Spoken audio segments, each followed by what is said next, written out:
और एक बहुत ही शानदार कंपनी से हम बातचीत आगे लेके चल रहे हैं क्योंकि उनके रिजल्ट तो अच्छे आए ही, लेकिन उन्होंने जो कमेंट्री शेयर की है वो बहुत अच्छी थी। अब वो हम बात कर रहे हैं VST tillers, agri equipment tractor segment पे फोकस। वीएसटी टिलर्स ने जो कमेंट्री दी है उससे पूरे बाजार एक बार देख रहा है कि ऐसा क्या दिखाई दे रहा है, उनको विजिबिलिटी क्या दिख रही है, स्पेशली ग्रामीण इलाकों में, रूरल साइड पे, कि इतनी अच्छी कमेंट्री आती हुई नजर आ रही है। एंथनी चेरुकारा हमारे साथ जुड़ रहे हैं, कंपनी के सीईओ, बातचीत करने के लिए। एंथनी, गुड मॉर्निंग, बहुत बहुत शुक्रिया 18 नाउ स्वदेश पे। हमारी कई बार बात हुई है यहाँ चैनल पे। इस बार की रिजल्ट्स के बाद आपकी कमेंट्री ने हैरान कर दिया। ऐसी क्या विजिबिलिटी आपको दिख रही है, कौन से ऐसे साइंस हैं जो आपने पॉजिटिव कमेंट्री दी है और आपको ये सस्टेनेबल नजर आती है? जी गुड मॉर्निंग। पहले तो लॉन्ग टर्म हमारा एग्रीकल्चर सेक्टर में ग्रोथ जारी रहना बहुत जरूरी है। हम्म। एंड उसके लिए जो गवर्नमेंट कदम उठा रहे हैं वो भी एग्रीकल्चर को ग्रोथ को बढ़ावा देने में हेल्प करेंगे। That is one factor. दूसरा ये है कि अभी first half of this financial year में रिजर्वॉयर सारे फुल है और मिनिमम सपोर्ट प्राइसेस भी पॉजिटिव नजर आ रहे हैं। तो ये चलते हुए things are looking positive first half में, लेकिन जो मानसून का इफेक्ट जो आएगा वो सेकंड हाफ में आएगा। और उसमें भी नियर टू नॉर्मल नॉर्मल, और अगर टाइमली रेनफॉल आए उसमें भी ज्यादा नेगेटिव इफेक्ट नहीं आना चाहिए। ये उम्मीद कर रहे हैं हम सेकेंड हाफ के लिए भी। जहां तक हमारा बिजनेस है, हम लोग ट्रैक्टर्स की लॉन्चेस किए हैं Q4 में। उसका ग्रोथ जो है फर्स्ट हाफ और सेकेंड हाफ में नजर आएंगे। उसके अलावा हमारा जो VST जिटोर ट्रैक्टर्स है, जो हमने जिटोर के साथ जेवी लॉन्च किया है, उसका भी लॉन्चेस फर्स्ट हाफ में होने वाला है। उसके वजह से भी ट्रैक्टर सेगमेंट में ग्रोथ आएगा। और हमारा स्मॉल फार्म इक्विपमेंट मशीनरी जो पावर टिलर और पावर वीडर सेगमेंट है, उसमें पिछले 3 साल से कंटिन्यूअस 20% प्लस ग्रोथ आ रहा है और वो जारी रहेगा। उसका सिंपल सा रीजन है क्योंकि हमारे देश में छोटा किसान, स्मॉल एंड मार्जिनल किसान, 70 से 80% किसान उस सेगमेंट में है। और जैसे हम कवरेज और रीच बढ़ा रहे हैं पिछले 3 साल से, उसका रिजल्ट हमको कंटिन्यूअसली मिल रहा है।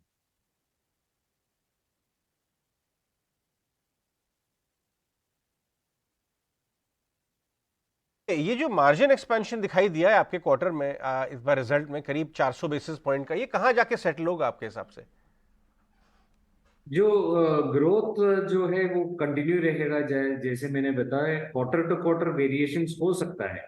उसका लास्ट ईयर का अगर Q4 की जो ग्रोथ देखें, एक बात उसमें ये है कि जो नॉर्मली जो सब्सिडीज रिलीज होता है Q3 Q4 में होता है, लेकिन लास्ट ईयर जो ज्यादातर क्वांटम जो रिलीज हुआ है, जो लास्ट टाइम आपसे भी बात की है तो हमने बोला था आपको कि Q4 अच्छा रहेंगे, क्योंकि जो सब्सिडीज रिलीज नहीं हुआ है वो Q4 में रिलीज होने वाला है। And exactly that is what happened and we were able to take the benefit of it. Quantum of subsidies have not gone up, it is only that it has come in Q4।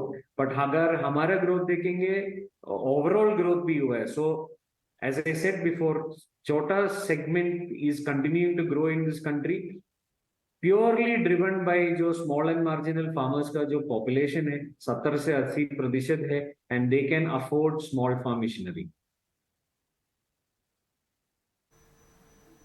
Mister Antony, एक चीज़ बताइए, आपके total balance sheets में से exports का part कितना है? अगर है तो क्या वहाँ पे ग्रोथ कितनी है और कितनी हो सकती है? एक्सपोर्ट्स अभी फिलहाल 5 to 7% के रेंज में है। लेकिन वो उसको पिछले 3 साल से हम ग्रो कर रहे हैं। स्पेशली हमने यूरोप में कॉम्पैक्ट ट्रैक्टर्स का अच्छा एस्टेब्लिश किया है। आगे भी इस साल भी हम उसमें ग्रो कर रहे हैं। Last year we entered Italy, और इस साल हम यूके मेक्सिको वगैरह में एंटर करने का प्लान रखा है, और इस साल उसमें एंटर करेंगे। Our aim is, in the long term or in the medium term, we want to achieve at least 10% and then move to 15 to 20% exports. EV is the talk of the town, और आपके भी technological types और investments EV space में हैं। आपके traditional business से EV में उतरने की स्ट्रैटेजी आपने क्यों बनाई? क्या बड़े प्लान्स हैं ईवी स्पेस में in terms of launches and investment?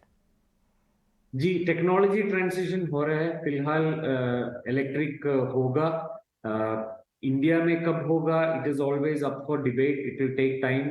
हमारा रूरल इंफ्रास्ट्रक्चर उस हिसाब से बनना चाहिए, चार्जिंग फैसिलिटीज होना चाहिए, और पावर डेंसिटी बैटरी में आना चाहिए, because it has to become affordable as well. लेकिन एक्सपोर्ट मार्केट्स में, स्पेशली यूएस एंड यूरोप, हम ये देख रहे हैं कि काफी सेगमेंट्स में इलेक्ट्रिक ट्रैक्टर्स को बढ़ावा दे रहे हैं। So we had invested in electric tractor company 2 साल पहले, and we are also supplying to them now. Last year Q4 में हमने सप्लाईज चालू किया है, और इसको आगे बढ़ावा देंगे। और हम उसके अलावा 1-2 कंपनी के और साथ काम कर रहे हैं, उनको इलेक्ट्रिक ट्रैक्टर डेवलप करके देने के लिए, but all of this is happening outside India. Anthony, बहुत बहुत शुक्रिया आज हमसे बात करने के लिए और एक्सप्लेन करने के लिए कि आपकी कंपनी कैसा कर रही है और रोड मैप क्या है।